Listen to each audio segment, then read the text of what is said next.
स्वागतम सुस्वागतम। ही एकांकिका कोणत्याही प्रकारे धूम्रपान किंवा मद्यपानास प्रोत्साहित करीत नाही। धूम्रपान आणि मद्यपान शरीरासाठी हानिकारक आहे।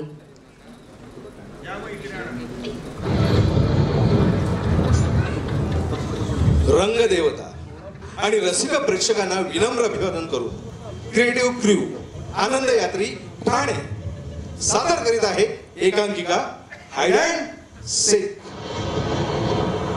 लेखक विनायक गटणे, दिग्दर्शन आणि वेशभूषा विशाल राऊत, नेपथ्य श्रुती गिरम, संगीत योगेश प्रथमेश, प्रकाश योजना प्रकाश पवार, कलावंत आनंद चव्हाण, योगेश गायकवाड। सादर करीत आहोत एकांकिका हाइड अँड सीक।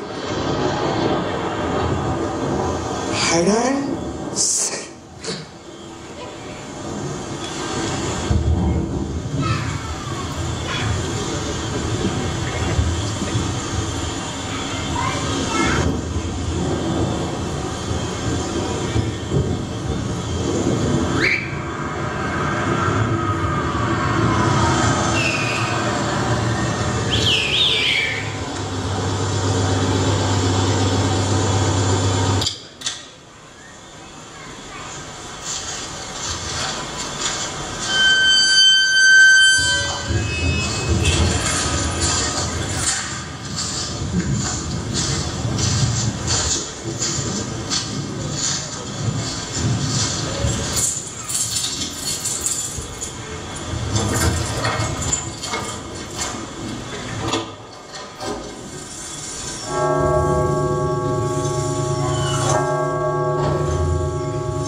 जिंदगी का साथ निभाता चला गया,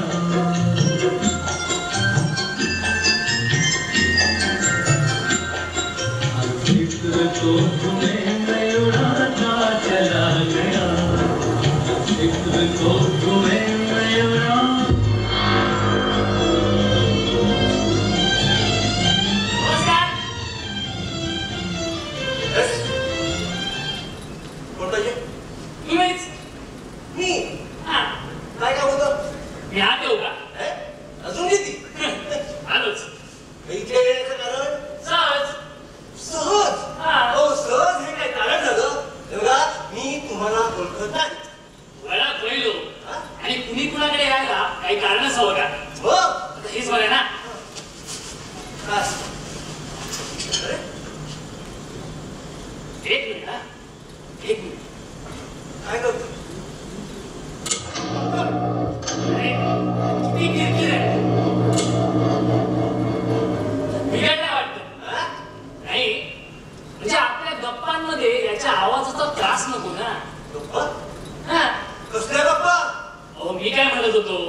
शहराबाहेर नदीकाठी एक शांत एकांत बंगला, हिरवागार निसर्ग,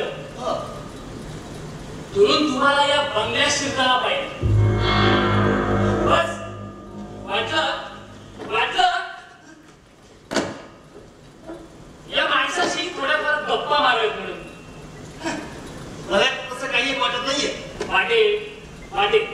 आपण सुरुवात तर करूया गप्पांना. हे बघा, मला इथे भेटायला एक व्यक्ती येणार आहे. मला तुमच्याशी बोलायला वेळ नाहीये. ती व्यक्ती येईपर्यंत तरी बसतो ना. हा निर्लज्ज माणूस आहे. तुम्ही चालते बाबा उठून.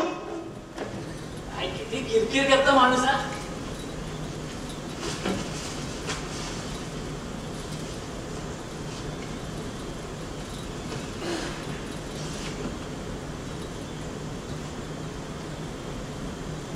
नाही जाणार. काय करशील?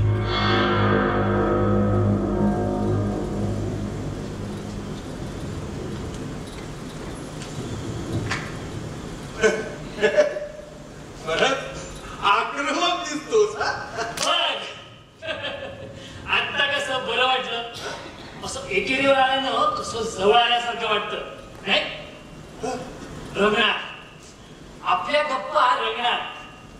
त्याचं काय आहे? हा बंगला तुझा आहे. मी तुला नको असेल ना तर तू मला धक्के मारून घालू शकतोस. तुझा अधिकारच आहे. हे बघ, मी काही अगदीच अबोल माणूस घडा किंवा एकच मुलगा या प्रकारातला माणूस नाही. ते आता गप्पा मारता मारता कळलं. पण तू मात्र एक डंगरीस माणूस आहे.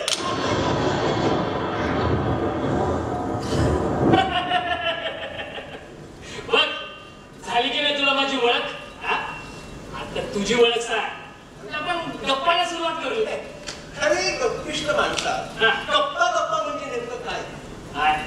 थोड्याफार गमती जमती, काही जोक्स, काही ठाकूर मात्र अनुभव. आणि अगदीच काही नाही जमलं तर त्या बायकांच्या गोष्टी. मला कंटाळा येतो अशा गप्पांचा. हे बघ गप्पांच्या इशाऱ्याच्या बाबतीत माझ्याकडे अजूनही बऱ्याच कल्पना आहेत. काय सांगतोस? हा सांग तरी. सांगू. जे ओळख. ओळख हा शब्द घे. म्हणजे आपली एकमेकांशी अगदीच ओळख नाहीये. आपण ती ओळख करून घेऊ शकतो. म्हणजे काही ठराविक प्रश्न, त्यांची 30 ठरलेली उत्तर, सारा औपचारिक मान. त्यात काही मजा नाही. माणसाला आपली खरी खुरी ओळख देता आली पाहिजे. कशी? तू कोण आहे? काय करतोस? तुझं वर्तमान काळ काय? अरे काय?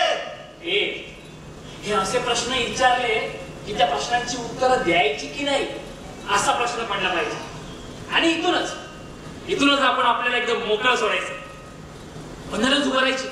लपवाछपवी नाही. हा एकदम खरी खुरी ओळख द्यायची. इंटरेस्टिंग आहे. दोन व्यक्तींची खरी खुरी ओळख.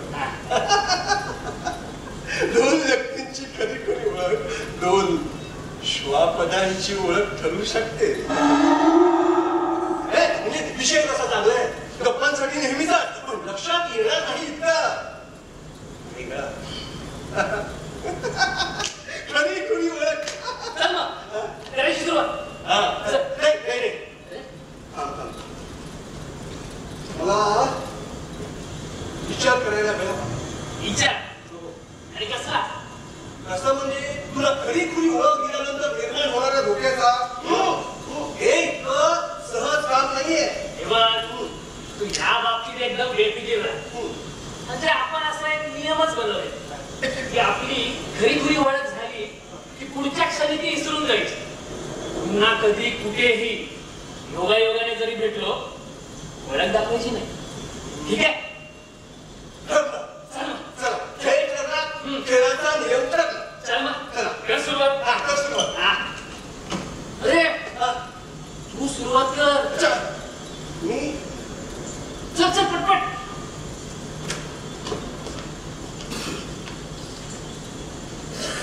मी गोपीनाथ.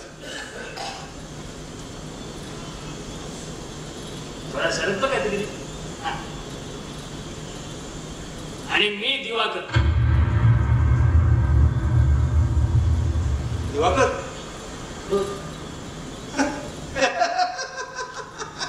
काय गंमत आहे. म्हणजे आता इथे 5 वाजता मला भेटायला येणाऱ्या व्यक्तीचं नावही दिवाकरच आहे.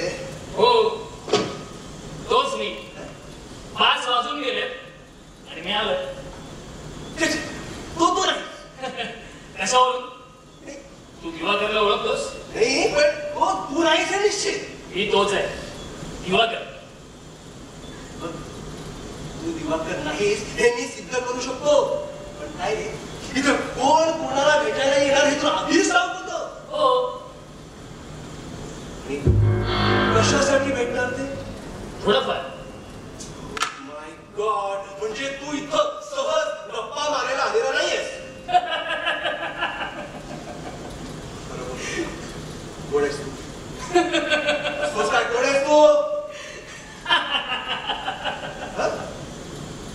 हे बघ, मी दिवाकर नाही हे कबूल करतो. कोण आहेस? सांग. माझं नाव राघव. राघव. मी एक पत्रकार आणि माझ्या जातीनुसार कुठे काही मिळतंय का हे बघत हिंडत असतो.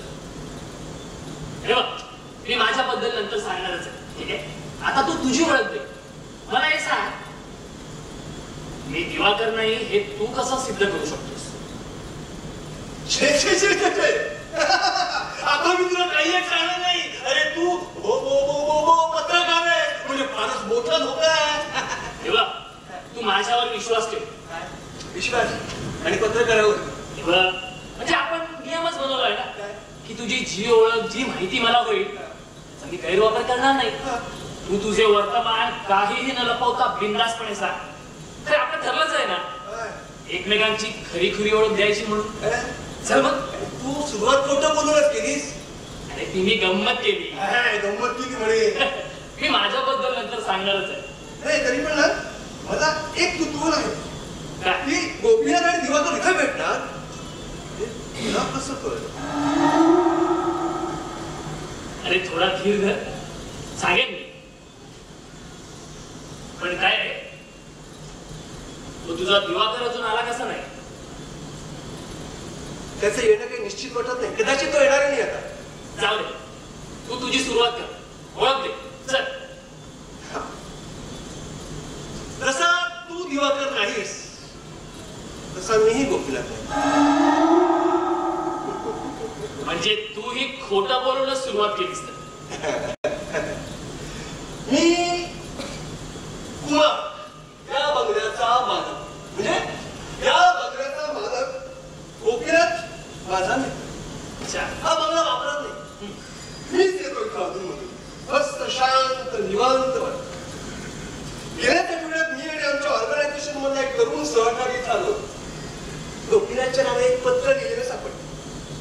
त्या मोबाईलच्या कामात पण लोक पत्र लिहितात. मी ते गोपीनाथकडे पाठवून दिलं. ऑर्गनायझेशन, हा काय प्रकार आहे?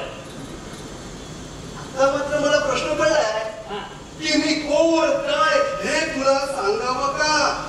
नाही म्हणजे आपल्या दोघांमध्ये हे सत्याचे प्रयोग माझ्या अंगाशी यायचे. ठीक आहे, जशी तुझी मर्जी. मजा आली असते रे तुझ्याशी जरा गप्पा मारायला. संध्याकाळ कशी एकदम मजेत गेली असते. ठीक आहे, मी येतो. बरं येतो. हा, खरं त्याला बस बस बस बस बस तूच बोलला मला. बस चला आज सगळी बंधनं झुगारून स्वतःला मोकळं सोडायचं. कोणतीही लपवाछपवी नाही. एक नवीन अनुभव, स्वतःची खरी ओळख करून द्यायचं. कुठून जरा सुरुवात करावी. तू एक पत्रकार आहेस का? देशाची सध्या परिस्थिती तुला माहिती आहे? भयानक. या एका शब्दात वर्णन करता येईल. काय रे, तुझी ओळख बरीच राष्ट्रीय आणि व्यापक दिसते. हो माय गॉड, राष्ट्रीय आणि व्यापक. हो. हे जोड. या भयानक परिस्थितीचे परिणामही ठरलेले असतात. देशात प्रस्थापितांविरुद्ध अनेक प्रेशर ग्रुप तयार होतात. रिव्होल्युशनरी ऑर्गनायझेशन तयार होतात. रिव्हॉल्युशनरी ऑर्गनायझेशन, क्रांतिकारी संघटना. अशाच एका संघटनेचा मी सभासद आहे आणि गोपीनाथ माझा सहकारी. हो हो हो, इंटरेस्टिंग. तुला मोनिका देसाई हे नाव आठवलं का? मोनिका देसाई?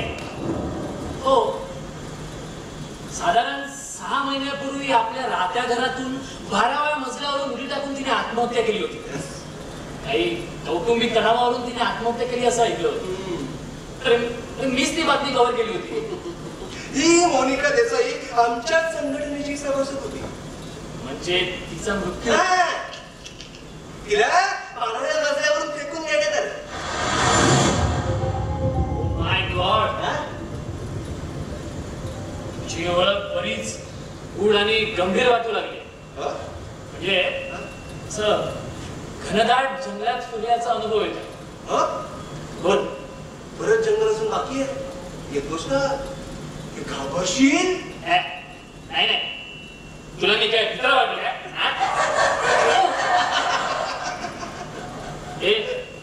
तू बोल. मी काय म्हणत होतो, या मोनिका देसाईचं लग्न एका लष्करी अधिकाऱ्याशी झालं होतं.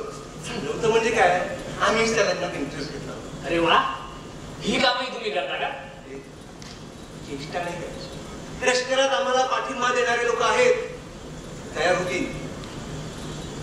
या मोनिका देसाईचं त्याच्याशी लग्न झालं. तो कॅप्टन देवधर आमच्यासाठी सोयीचा माणूस होता. म्हणजे लग्नानंतर त्याच्या विचारात बदल घडून आणायचा आणि क्रांतिकारी संघटनेबद्दल सहानुभूती निर्माण करायची, हे मोनिकाचं काम होतं. सर्वांगीण क्रांतीच्या अंतिम क्षणी आम्हाला लष्करी उठावाची ही गरज लागणार आहे.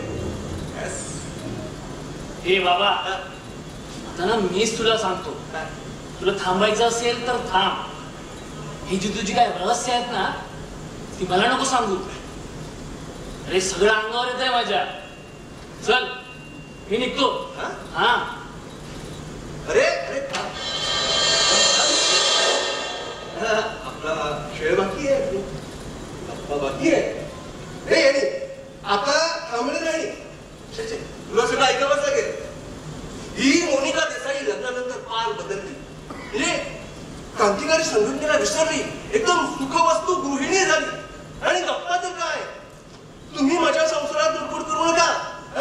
हे काय नंतर तर तिला भेटणाऱ्या आमच्या माणसाला धमक्या देतो. तिच्यामुळे संघटनेला धोका निर्माण झाला. नाईलाजाने तिच्या हत्येचा कटू निर्णय घ्यावा लागला. सिगरेट हा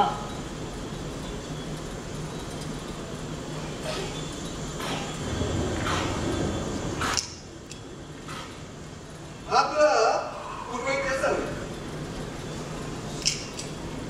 त्यानंतर काही महिन्यांनी दिवाकर देसाई नावाचा मोनिकाचा पण भाऊ इथे परदेशात होता. म्हणे त्याचे पत्र आहे, तुला वाचून दाखवतो.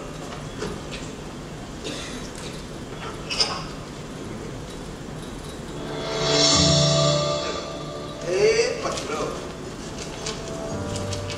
श्रीयुत गोपीनाथ, मी दिवाकर देसाई, मोनिका देसाईचा भाऊ. बरीच वर्षे परदेशात राहून गेल्या महिन्यात तिकडे आलो. लग्न झालं तरीही अधूनमधून मोनिका माहेरीच राहत असे, म्हणजे माझ्याच फ्लॅटवर. तिचा मृत्यूही तिथेच झाला. मी इथं आल्यावर आवराआवर करताना मोनिकाची एक डायरी माझ्या हाती लागली. डायरी वाचताना माझ्या बहिणीचं एकंदरीत स्वरूप माझ्या लक्षात आलं. डायरीत तुमच्या नावाचा उल्लेख बऱ्याच वेळा आलाय. थोड्याफार शोधाशोधीत तुमचा पत्ता सापडला. माझ्या बहिणीच्या मृत्यूबाबत मला संशय निर्माण झाला आहे. तुमच्याकडून काही गोष्टींचा खुलासा हवा आहे. मी पुढील कारवाई करण्या अगोदर तुम्हाला भेटलेलं बरं. 31 तारीखला संध्याकाळी 5 वाजता मी आपणास भेटायला येत आहे. दिवाकर देसाई. मोनिकाला कुणी भाऊ आहे हे तुम्हाला ठाऊक नव्हतं तर? माझ्या किंवा गोपीनाथच्याही माहितीत मोनिकाला भाऊ नव्हता. गोपीनाथ या पत्राने अस्वस्थ झाला आणि कोणत्याही परिस्थितीत त्या दिवाकरचा आणि त्या डायरीचा बंदोबस्त व्हायला पाहिजे असं त्याने सांगितलं. गोपीनाथच्या भूमिकेत मी दिवाकरला भेटावं आणि प्रकरण अगदीच अंगाशी येणार असेल तर त्याचा कायमचाच बंदोबस्त करावा असंही त्याने सांगितलं. गोपीनाथने स्वतःच्या भूमिकेत तुला पाठवण्याचे कारण त्याचं काय आहे, असं म्हणायचं कायमचा बंदोबस्त वगैरे करायचा असेल ना तर ते कामच कर. बंदोबस्त आणि तू म्हणजे गोपीनाथने ही कामं फार पूर्वी केलीत. आता तो संघटनेच्या वरच्या स्तरावर वापरतो. पण दिवाकर तर अजून आलाच नाही. तू गोपीनाथला काय सांगणार? अरे दिवाकर अजून आला नाही. मी गोपीनाथ तुला हे प्रकरण सगळं सांगून झालं. हो. तुला सगळं कळलंय. हा. आता आपण एक गंमत करू. गंमत. अरे काय करायचं, गोपीनाथ इथे आलाय असं समजायचं. समजायचं म्हणजे समजायचं म्हणजे तू गोपीनाथ. गोपीनाथ. हा? तू इथं आलास, मी कुमार, म्हणजे मला दिवाकर देसाईच्या प्रकरणाची चौकशी करू लागलास. ठीक आहे? हा सगळा पोरखेळ वाटतो मला. पोरखे नाही, बस बस, तुला सांगतोय, बस बस इथे. हा, मी इथे, हा, तू गोपीनाथ. करू का सुरू? हा. कुमार, तो दिवाकर देसाई तुला भेटला का? एवढी ओव्हर ऍक्टिंग नको, नॉर्मल कर. हो? कुमार, तो दिवाकर देसाई तुला भेटला का? हो. समोरच्या नदीत त्याला जलसमाधी. तू गोपीनाथला खोटं सांगणार? अरे यार, तू भूमिकेत राहा ना. ठीक आहे. हा. कुमार, तो दिवाकर देसाई तुला भेटला का? हो. समोरच्या नदीत त्याला जलसमाधी दिली आणि त्याच्या बरोबर त्याच्या डायनीला. अरे रे, तो खरोखरच तुला धोकादायक वाटला होता. अरे सध्या तरी विशेष धोका नव्हता, पण पुढे मागे त्याला काय केलं असतं ना सांगता येत नाही. आणि बहिणीच्या मृत्यूविषयी त्याला काय शंका होती? काही कल्पना नाही. मी त्याला सरळ सांगून टाकलं, तुझ्या बहिणीला पिठार मारला आणि नंतर त्यालाही गोळ्या टाकल्या. आपला काही इलाज नसतो या गोष्टी. अरे पण मला या दिवाकरच्या काही गोष्टी खटकल्या. उदाहरणार्थ मोनिकाचं लग्न झालं, हो त्यानंतर तिचा मृत्यू झाला. बरोबर. आयुष्यात एकदाच घडणारा हे प्रसंग, तिचा भाऊ दिवाकर या दोन्ही प्रसंगी हजर नव्हता. लग्न दुसरे नाही होऊ शकतं. मार, तुला विनोद सुचतोय? नाही. मला हे पटत नाही. आणि नसेल जमलं त्याला, परदेशात होता ना. पण मला तर वेगळीच शंका येते. शंका? हा. जे मला भेटलेला तो माणूस खरोखरच दिवाकर होता का? तुला अशी शंका यायचं कारण? आता हेच बघ ना, तू मला गोपीनाथ म्हणून इथे पाठवलं, पण मी गोपीनाथ नव्हतो. तसंच दिवाकर म्हणून मला एक व्यक्ती भेटला, तो दिवाकर नसला तर. पण हे कसं शक्य आहे? हे सारं काही शक्य आहे. सारं काही शक्य आहे गोपीनाथ, आणि म्हणून कदाचित तो दिवाकर कदाचित तो आलाही असेल. कदाचित तो तुझ्या समोर उभाही असेल.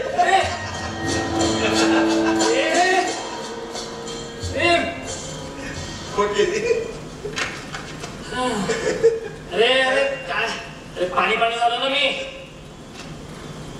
तुझ्या नाटकात एकदम असं थ्रिलर होत रे. तुला सांगितलं खूप मजा आली.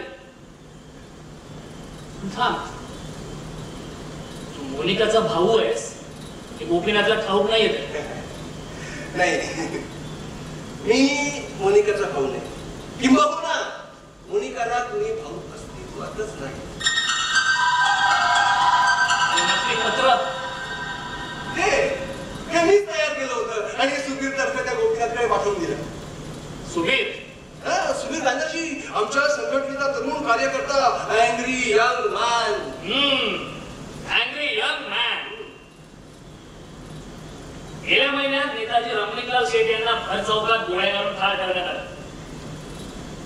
कामगिरी या सुधीर बॅनर्जीचीच नाही का? तुला कसं ठाऊक? सुप्रसिद्ध स्वातंत्र्य सैनिक आप्पासाहेब दातार यांच्या पुतळ्याचा अनावरण समारंभ नेताजी रमणीकलाल शेठ यांच्या हस्ते होणार होता. मी पत्रकार म्हणून त्या समारंभाला हजर होतो. मोटारसायकलवर 2 तरुण आले आणि मागे बसलेल्या तरुणाने गोळ्या झाडल्या. क्रांतिकारी संघटनेचंच हे काम. आणि गोळ्या झाडणारा तरुण सुधीर बॅनर्जीच होता. बरोबर. तू सुधीरला ओळखतोस? हो, थोडाफार. पण तो हे असं काही करेल असं वाटलं नव्हतं. एक शांत, सुस्वभावी, हुशार मुलगा म्हणून तो माझ्या पाळण्यात होता. मी सांगितलं ना, तो नवीन आहे संघटना. हो, पण अशा नव्याने आलेल्या कोवळ्या तरुणाला तुम्ही एखाद्याला ठार मारण्याची कामगिरी देता. त्याचं काय आहे, या नव्याने आलेल्या कोवळ्या तरुणांना ना आजूबाजूच्या परिस्थितीबद्दल भयंकर चीड असते. राजकीय, सामाजिक, आर्थिक भ्रष्टाचाराने यांची मनं पेटून उठतात. गरिबी, बेकारी यांना वाढत असते. संघटनेला असेच तरुण हवे असतात, पण हे तरुण बेभरवशाचे असतात. त्यांच्या हातून एखादी हत्या घडली की त्यांची परतीची वाट बंद होते आणि नंतर मग ते कट्टर क्रांतिकारक होतात. अरे आपलं बरंच विषयांतर झालं. पण मला एक सांग, तू ते पत्र गोपीनाथला पाठवण्याचा उद्योग कशासाठी केलास? ते सहज टाळा म्हणून एक दिवस पत्र लिहिलं. पण त्या पत्रानुसार गोपीनाथ इथं आला असता तर मला हवा. आणि तू स्वतःच तुझ्या सोबत त्याला घेऊन येऊ शकला असता. पण त्याचं कसं असतं, एखादी व्यक्ती नाहीशी झाली की ती व्यक्ती नाहीशी होण्यापूर्वी कुणाबरोबर होती अशी चौकशी होऊ शकते. म्हणजे गोपीनाथला तू हिंसा करणार होतो. असं अशा संघटनांमध्ये हे अंतर्गत मतभेद कठीण असतात. हो ना. आता मोनिका देसाई गेली, गोपीनाथ जाणार, संघटनेतील अजून काही माणसं मला नष्ट पाहिजे. कारण कारण कारण सत्ता सत्ता स्पर्धा फक्त राजकारणातच असते असं नाही, आणि आमच्यातही असते. आता बघ ना, संघटनेचं महत्व वाढायला लागलंय. म्हणजे काय संघटनेची सूत्र माझ्या हाती यायला हवी असं मलाही वाटतंय. माझ्या मनाने आणि गोपीनाथ मध्ये काही मतभेद, मी ऍक्शनला महत्व देतो आणि यांची कामगिरी सावकाश चालली. अधूनमधून एखादा भ्रष्टाचारी नेता मारायचा आणि संघटनेची दहशत जाणवू द्यायची, इतपतच हिंसा यांना मान्य आहे. पण माझ्यामध्ये देशात प्रचंड उलथापालथ होऊन सर्वांगीण रक्तरंजित क्रांती होण्याची हीच वेळ आहे.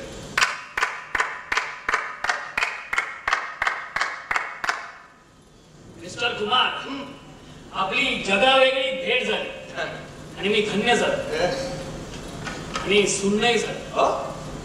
या सुन्नपणावर काही उपाय आहे का? अरे उपाय, आपल्याकडे उपायच मागे.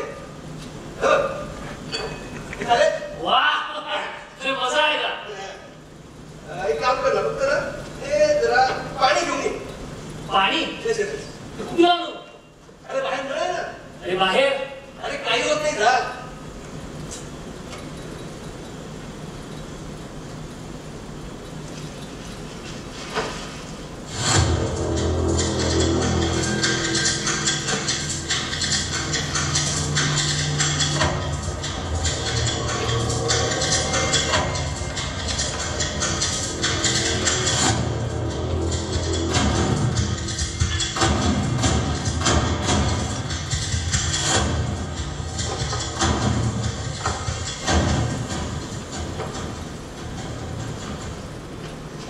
हे फार उशिरा सुचलं राव तुम्हाला. अरे आधी सांगायचंच ना.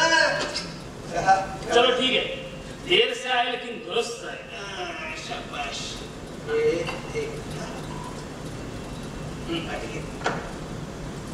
पाणी?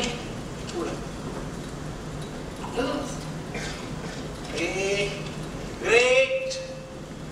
Cheers. आता तू सांग, तू कोण आणि इथं कसा आलास? मी सांगतो. ठीक आहे. सुधीर बॅनर्जीने मला सांगितलं की मोनिका देसाईच्या मृत्यू संदर्भात 2 व्यक्ती इथं भेटतात, गोपीनाथ आणि दिवाकर. त्याने ते पत्र वाचलेलं दिसतंय. असं आम्ही पत्रकार म्हणजे काय प्रकार असतो हे तुला सांगायलाच नको. बातमीची शिकार शोधत सगळीकडे हिंडत असतो. तुला हा सुधीर बॅनर्जी आता कुठे भेटला? खरं माझ्याच घरी भेटला. 2-3दा निरोप पाठवले. शेवटी 2 दिवसापूर्वी आला. सुरुवातीला दात लागू देत नव्हता, रुमटपणे बोलत होता. शेवटी ढेपाळ. मला नीट डिटेल्स सांग, नीट. अरे काय डिटेल्स असणार आहे, तुला अंदाजानेही कळू शकेल. मगाशी मी तुझ्या नाटकात काम केलं, आता तू माझ्या नाटकात काम कर. हा चल, तू सुधीर बॅनर्जी. हा माझ्या म्हणजे राघवच्या बोलवण्यावरून त्याच्या घरी गेलाय. नेताजी रमणीकराज शेठच्या खुनाची पार्श्वभूमी. चल हा सगळं पोरके आहेत. माझाच डायलॉग मला नको माणूस. अरे मला बंगाली बिना जमत नाही रे. तुला काही नाटकात काम करायचंय हा? मराठी आणि बंगाली मी समजून घे. चलो कोण घेऊ करे? ये. सुबीर बंगालजी म्हणजे आमचा अँग्री यंग मॅन. बेरिंग बरोबर आहे. अरे बेरिंग राहू दे, त्याची डेअरिंग आली तरी बस आहे. ठीक आहे, चल आता वेळ नको बोलू. ठीक आहे. मी आलो. मला कशाला बोलावलं? सध्या काय करतोस? काय नाही, बेकार आहे, नोकरी मिळत नाही. माझ्या माहितीप्रमाणे मध्यंतरी तुला नोकरी लागली होती, तिथे तुझं पटलं नाही. एका इंजिनियरला 10,000 रुपयात विकत घेतात ते लोक, गुलामासारखी वागणूक देतात. एखाद्याची हत्या करण्यापेक्षा गुलाम होणं चांगलं. तुम्ही काय म्हणताय? मला काय कळत नाही. सगळं कळलं.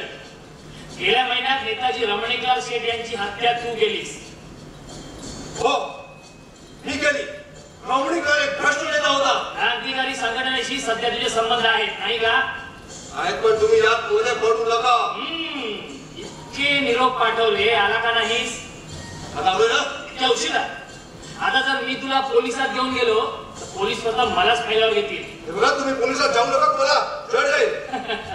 तुझी लक्षणं काही ठीक दिसत नाहीये. अरे इतका भयंकर गुन्हा करूनही मी तुझ्या विरुद्ध ऍक्शन नाही घेतली, हा माझा मूर्खपणा झाला. अरे नेताजींसारख्या सत्शील चारित्रवान नेत्याची तू हत्या केली. रमणीकलालला तुम्ही चांगला म्हणू नका, तो भ्रष्ट नेता होता. हा, म्हणून काय तुम्ही कायदा हातात घ्यायचा? हा, सगळं जर असंच चालू राहिलं तर देशात अनागोंदी माजेल. ते काय नाही, मला माझं कर्तव्य करायलाच हवं. माझ्यासोबत पोलीस स्टेशनला येऊन तुला कबुली जबाब द्यावा लागेल. रवा काय?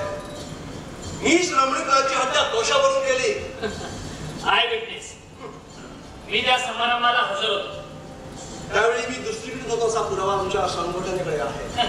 मूर्ख आहेस. अरे मी पत्रकार या नात्याने त्या समारंभाला हजर होतो. नेताजी रमणीकलाल शेठ माझे मित्र, त्यांच्या आग्रहावरून व्हिडिओ कॅमेरा घेऊन आलो होतो. समारंभाचं चित्रीकरण चालू होतं, तेवढ्यात तू गोळी चाललीस. गोंधळ उडाला. त्या गोंधळातही मी कॅमेरा तुमच्या दिशेने फिरवला होता. तुम्ही पळण्यात यशस्वी झालेला. चित्रीकरणात तुमची पाठच आली होती. पण नेमका तू मूर्खपणा केलास. क्षणभर मागे वळून पाहिलंस आणि माझ्या कॅमेरानं तुला टिपलं.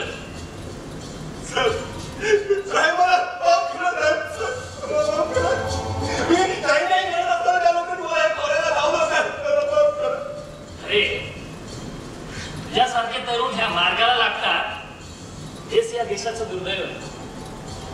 मला सांग, नेताजी रमणीकलाल शेठ भ्रष्टाचारी होते याचा कोणता पुरावा तुझ्याजवळ आहे?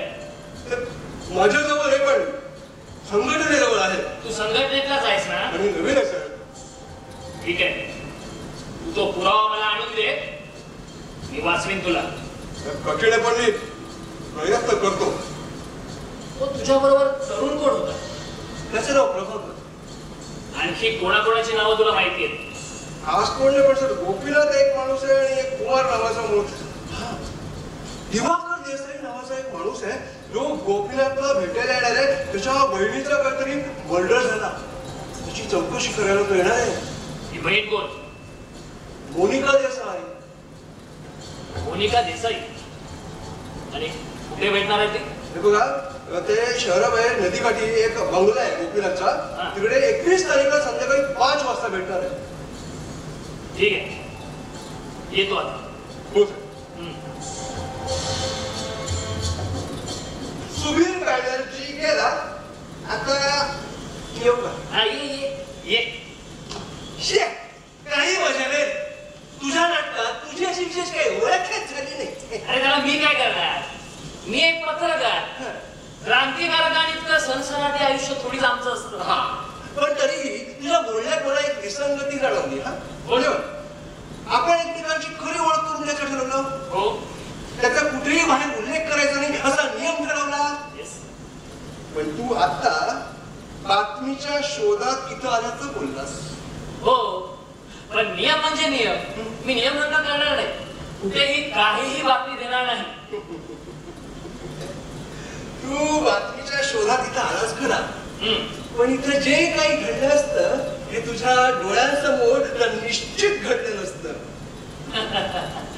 हो, पण माझ्यासारखे पत्रकार बरंच काही घडवू शकतात. सुबीर बॅनर्जी माझ्या घरून गेल्यानंतर मी काय केलं ठाऊक आहे? काय केलं? मी माझ्या एका सहकार्याला फोन केला.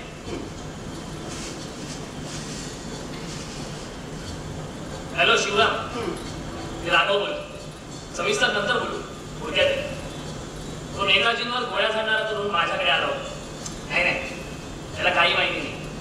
म्हणजे काही जणांची काही माणसांची त्यानं नावं घेतली. हो, आता मी काय सांगतोय ते लक्षात घे. त्याला खलास कर.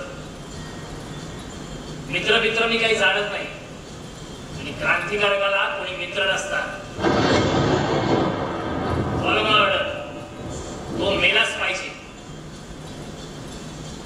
क्रांतिकारी संघटना ची गद्दारी धोकेबाजी करणारा किंवा करू शकणारा जिवंत राहू शकत नाही. मी काय म्हणतोय हे लक्षात येतंय ना? हो, चांगलंच लक्षात येते. जर आता मला निघायला हवं. मिस्टर कुमार, ही ओळख कशी काय वाटत तुला? मोनिका देसाईच्या संदर्भात 2 व्यक्ती इथे भेटणार आहेत. या कुतूहलापोटी मी इथे आलो आणि इथं तुझी ओळख झाली. खरी ओळख. मला चांगलं चकवून क्रांतिकारी संघटना म्हणजे काय? गोपीनाथ, इथं 2-4 लोक इतकी मर्यादित वाटली तुला? आणि देशाच्या मर्यादित भागात का होईना आमची बरीच माणसं आहेत. आम्ही क्रांतिकारक राज्यकर्त्यांपासून समाजापासून गुप्त राहतो. त्याचे बरेच फायदे आम्हाला होतात. तसाच तू माझ्या सापळ्या अडकलास. क्रांतिकारी संघटनेत सत्ता स्पर्धा वगैरे शब्द नसतात. क्रांती हाच एकमेव ध्यास, हेच एक ध्येय. ते तुझ्यासारख्या लोकांच्या मर्यादा संपतात. ध्येय ध्यास निष्ठा बाजूला पडतात. सत्तेचा मोह त्यांना अनावर होतो. ते यशस्वी होत नाही. गोपीनाथला मारल्यानंतर संघटनेची सूत्र काही तुझ्या हाती आली नसती. इथे बरेच बाप लोक बसले. कुमार, चलाकी नको या. जास्त चलाकी नको आहे.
मला मारून तुला काय सांगायचंय? तेव्हा संघटनेला धोका देऊ नकोस. तू यशस्वी होणार नाहीस. एक दिवस नक्की पकडला जाशील.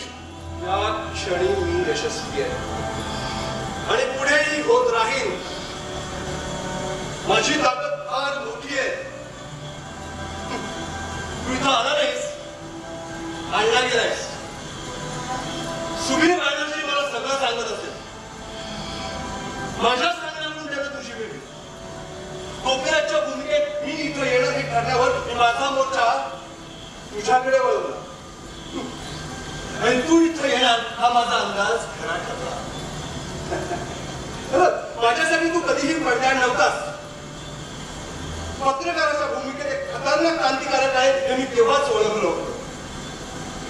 आता मी माझी ओळख करून देतो. मी राज्यकर्त्यांचा माणूस. राज्यकर्त्यांचा म्हणण्यापेक्षा राज्य पद्धतीचा म्हणूया. सिस्टीम जी तुम्ही उलथून टाकलेला निघाला आहात. क्रांतिकारी संघटने शिरून ती पोखरून काढणं हे माझं काम. आता या कामात मला काही माणसं नष्ट करावी लागणार. त्याचा तू एक आरामखोर नगाबाज. या शिवायचा काही उपयोग नाही. तू आता मरणार आहेस. तुम्हा लोकांना देशात क्रांती घडवून आणायची. काय करणार क्रांती घडवून? काय करणार? मूलभूत क्रांतिकारक देशात क्रांती घडवून आणू शकतात पण ते राज्यकर्ते होऊ शकत नाहीत. कारण राज्यकारभार चालवायला दुसराच कोणतरी पुढे येणार आणि ते प्रामाणिक असतील असं तुला वाटतंय? निर्दोष राज्य पद्धती कोणतीच तुझी बघबघ थांबव.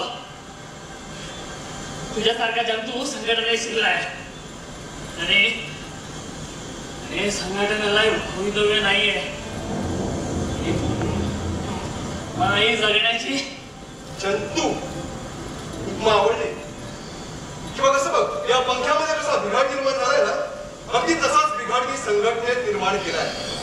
आता संघटनेला भवितव्य नाही. संघटनेचं अस्तित्व मात्र राहील. मात्र अस्तित्व. आज राज्यकर्त्यांना या संघटनांची आवश्यकता असते. कधी कधी कायद्यापुढे राज्यकर्त्यांचे हात बांधलेले असतात तेव्हा या संघटनेच्या नावावर असे इश्यू संपवता येतात. मित्रा मी तुझा बराच वेळी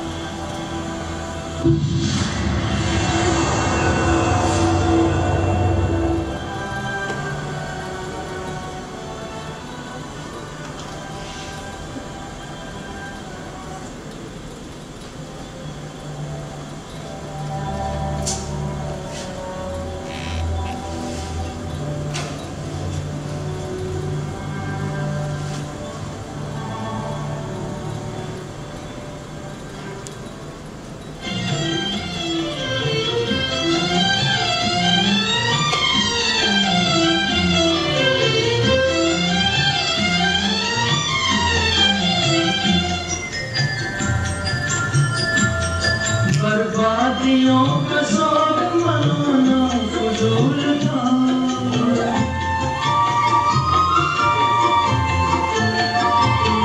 बर्बादियों का फजूल था मनाना फजूल था मनाना फजूल था. बर्बादियों का जश्न मनाता चला गया. मना था चला गया.